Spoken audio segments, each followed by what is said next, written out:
हाय नमस्कार लोगोफोर नोंथांमोन बयखौबो भिउ ब्लग इउटुब चेनेलाव बरायनाय जाबाय।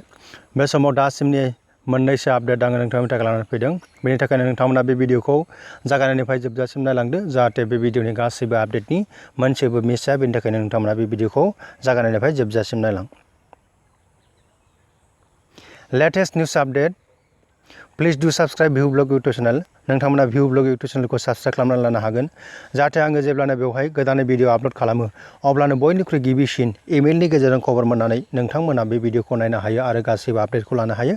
बेनि थाखायनो नोंथांमोना बे भिडिअखौ नायखांनायनि उनाव एबा नायनायनि सिगांनो नोंथांमोना साबस्क्राइब खालामनानै अल नटिफिकेसनाव जाहाथे बेल आइकनाव थुनानै लायो। स' लोगोफोर बे समाव नोंथांमोना आंजों लोगोसे नायफानो हागोन। बेवहाय नाम्बार 1 सेल्फ हेल्प ग्रुप आइजोफ्रा 51 लाख मास्क बानायदों आसामाव। जे सेल्फ हेल्प ग्रुपनि जे आइजो माहारिफोर बिथांमोना दिनै 51 लाख मास्क बानायदों होननानै जोङो बेवहाय फोथायजाथाव सुलुंनिफ्राय मोननो हादों। बेयाव जोङो नायोब्ला नुनो मोनगोन जे बेवहाय चन्द्रपुर मुंनि मोनसे जायगानि जे सेल्फ हेल्प ग्रुप बिथांमोना 51 लाख मास्क बानायदों। अनलि नट 51 बेवहाय नायोब्ला जोङो नुनो मोनबावगोन आरो बेवहाय माखासे अनजिमानि बेयाव दंदेरबावगोन 51 लाख 23,194 फेस मास्क बानायदों। जे बे कर'ना भाइरासजों जुजिनो थाखाय जे बेबायदिनो मास्कखौ बाहायनो गोनांथि जोंनि दुलाराय मुलुगावनो बेबायदिनो जोंनि आसामावबो जोंनि भारतआवबो बेबायदि माखासे गोनांथिखौ नुनानै जे बेबायदिनो गोबां मास्क सेनिटाइजार बायदि बायदि बानायगासिनो दं कम्पानिफ्रा। बेबायदिनो दिनै बेबायदि समनि गेजेरावनो दिनैहाय सेल्फ हेल्प ग्रुपनि आइजोफ्रा मास्क बानायनायनि खौरां जोङो बेवहाय मोननो हादों आरो बेखौ जोंनि आसामनि चिफ मिनिस्टार सर्बानन्द सन'वाला गावनो नुजाथिहैनानै जे आइजोफोरखौ जे थुलुंगानाय बाथ्रा बुंबोदों जे बेबादि खामानि मावनो थाखाय गोबां साबायखर होबोनायखौ जोङो बेवहाय फोथायजाथाव सुलुंनिफ्राय जोङो मोनथिनो मोननाय जादों। स' लोगोफोर नाम्बार 2 बेयाव नायोब्ला जों नुनो मोनगोन जे जुबिन गार्ग रिटार्न जाफिनबाय बियो मुम्बाइनिफ्राय। जे जोङो मिन्थिगौमोन जे जुबिन गार्गआ जे मुम्बाइआव दंहैयोमोन आरो नाथाय बियो स्पेशेल बासजों फैफिनबाय। मानि थाखाय दंहैयोमोन जे बेटार ट्रिटमेन्टनि थाखाय। जों मिन्थिगौ जे माखासे बावैसो समफोरनि सिगाङाव जे जुबिन गार्गआ मोनसे स्टेज पारफर्म खालामनायाव जे गोग्लैदोंमोन। गोग्लैनानै बियो गुवाहाटीनि नेम केयार हस्पिटालावहाय ट्रिटमेन्ट लादोंमोन आरो बेयाव लाखांनायनि उनाव जेब्लानो डिसचार्ज जायो बियो बेटार ट्रिटमेन्टनि थाखाय बियो मुम्बाइआव थांदोंमोन। जोङो बेखौ फोथायजाथाव सुलुंनिफ्राय मोनथिनो हादों। जे बेयाव नायोब्ला जों नुनो मोनगोन जे जुबिन गार्ग वास एडमिटेड टु नेम केयार हस्पिटाल अन 27 फेब्रुवारि होननानै बुंदों। जे 27 फेब्रुवारियावनो बियो नेम केयाराव एडमिटेड जादोंमोन आरो बेनिफ्राय गनायनि उनाव बियो बेटार ट्रिटमेन्टनि थाखाय माबायावहाय मुम्बाइआव थांदोंमोन। आरो बेबादिनो एन्टार नेसन लकडाउन होनायनि उनाव बिथाङा बेबादिनो दिनै थाबथानानै दंहैयोमोन मुम्बाइआव गावनि बिसि आरो माखासे बेजों थाफाग्रा सुबुंफोरखौ लानानै। दा बिथाङा फैफिनबाय होननानै बुंदों आरो बिथांनियाव सुरुसुजाय स्टेडियामावहाय मैया टेस्ट खालामनाय जादोंमोन, स्क्रिन टेस्ट खालामनाय जादोंमोन। नाथाय स्क्रिन टेस्ट खालामनायाव बिथांनियाव जेबो रोखोमनि पजिटिभ मोननाय जायाखैसै, नेगेटिभ मोनबाय। बेनिखायनो बिथांखौ न'आव दोनहरबाय होननानै जोङो बेवहाय फोथायजाथाव सुलुंनिफ्राय मोननो हादों। स' लोगोफोर नाम्बार 3 बेवहाय नोंथांमोना आंजों लोगोसे नायफानो हागोन जे गुवाहाटीयावहाय कामरुप मेट्र'आवहाय बबे बबे जायगाखौ कन्टेनमेन्ट जन होननानै दिनै फोसावनाय जादों। नोंथांमोना बेवहाय नायफानो हागोन। आङो लिस्ट लानानै फैदों बेयाव नोंथांमोननि थाखाय। जे नाम्बार 1 बेवहाय जोङो नायोब्ला नुनो मोनगोन hostel number 5 of Guwahati medical college होननानै बुंदों। नाम्बार 1आव नायोब्ला जों बेयाव नुनो मोनदों आरो नाम्बार 2आवहाय residential campus of doctor B Barooah cancer institute होननानै बुंदों आरो बेवहाय नाम्बार 3आव जोङो नायोब्ला नुनो मोनगोन Amiya Nagar Chandmari. Number 4 girls hostel campus regional dental college आरो फेन्सि बाजार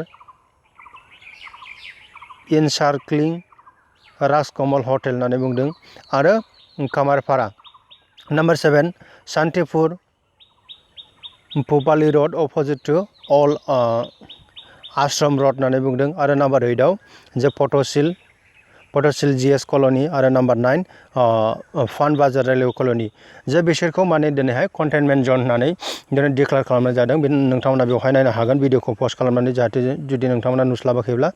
जे बेवहाय डेट अफ नटिफिकेसनबो दङ। बेवहाय नोंथांमोना माब्ला नटिफिकेसनखौ होनाय जाखो बेखौबो नायनो हागोन। बेवहाय बांसिनै 8 थारिख 9 थारिख 14 थारिख बेबायदिनो मोनथाम डेटआव बिसोरखौ नटिफिकेसन होनाय जादों।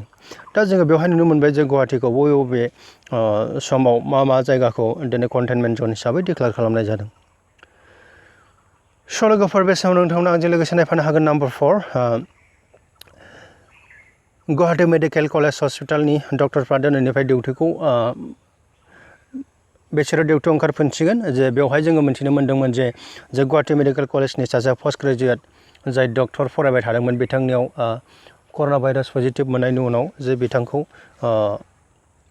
मोननायनि उनाव जे डिउटिखौ माखासे पस्टपन खालामनाय जादोंमोन जे दोनथ'नाय जादोंमोन नाथाय दिनैनिफ्राय बेवहाय जोङो नुनो मोनफिनसिगोन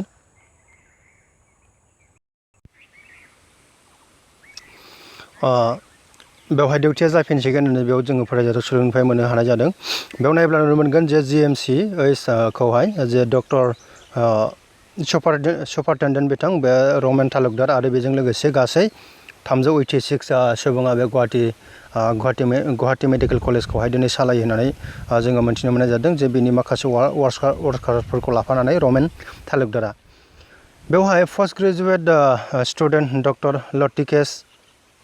लिटिकेसआनो मा जादोंमोन बेवहाय जे पजिटिभ मोननाय जादोंमोन बेखौ मोननायनि उनावनो बिथांमोन गासैखौबो जे गुवाहाटी मेडिकेल कलेजनि बेसेबांनाखि स्टाफफोर दं बिथांमोनखौ क्वारान्टाइन हिसाबैहाय दोननाय जादोंमोन नाथाय दिनैनिफ्राय डिउटिखौ मावफिनसिगोन होननानै जोङो बेवहाय फोथायजाथाव सुलुंनिफ्राय मोननो हानाय जादों स' लोगोफोर बे समाव नाम्बार 5 नोंथांमोना आंजों लोगोसे नायफानो हागोन बेयाव जे नाम्बार 5 आव जोङो बेवहाय फोथायजाथाव सुलुंनिफ्राय मोननो हादों जे हटेल सार्कुइट हाउस आरो बायदि रोखोमनि जे गभार्नमेन्ट हाउसफोर दङ बेफोरखौ दिनैहाय क्वारान्टाइन रुम हिसाबैहाय क्वारान्टाइन प्लेस हिसाबै दिनै बाहायनाय जागोन होननानै दिनै डक्टर हिमन्त बिश्व शर्माया दिनै जोंनि गेजेराव फोरमायथिनानै होदों जे गासैबो रोखोमनि गभार्नमेन्टनि सार्कुइट हाउस बेबायदिनो बायदि स्कुल कलेजखौ अलरेडि सिगांनो डिक्लेयार खालामखाबाय नाथाय दिनै सार्कुइट हाउस हटेल्सफोरखौबो दिनैहाय क्वारान्टाइन प्लेस हिसाबै दिनै बाहायनाय जासिगोन मानोना आसामनि बाहेरायाव थानाय गोबां मानसिफोर दङ बिसोरखौ दोननो थाखाय गोबां जायगानि गोनांथि दङ बेनिखायनो बेफोर प्लेसखौ दिनै बाहायनायखौ जोङो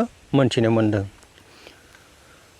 स' लोगोफोर बेवहाय दासिमनि आङो जोंनि इन्डियानि कर'ना स्टेटासखौ नोंथांमोननि थाखाय लानानै फैबाय नोंथांमोना आंजों लोगोसे नायफानो हागोन बेवहाय नायोब्ला जोङो दासिम जोंनि हादराव दिनै केसेसआ बेसेबां मोनखो 78,300 जोङो मोनबाय आरो एक्टिभ जानानै दासिम 49,219 आरो रिकभारि जाबाय 26,235 आरो थैनायनि अनजिमाया जाहैबाय 2,549 जोङो बेबादि नुनो मोन्दों नाम्बार 7 बेवहाय नोंथांमोना आंजों लोगोसे नायफानो हागोन दिनै दुलाराय मुलुगाव दिनै केसेस मोननाय जाबाय 44,38,169 आरो एक्टिभ जानानै दं दासिमहालागै 25,49,692 आरो रिकभारि जाबाय 15,86,159 आरो थैनायनि अनजिमा बेवहाय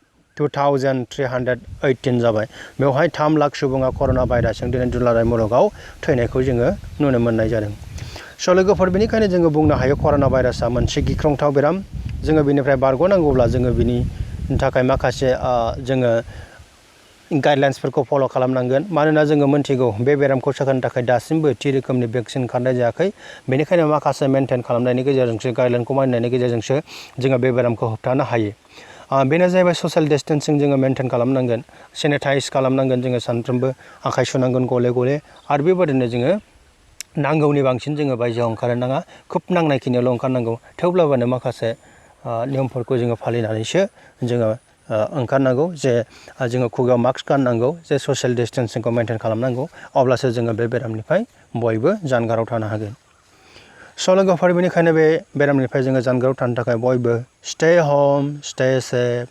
Thank you for watching this video. Bye bye.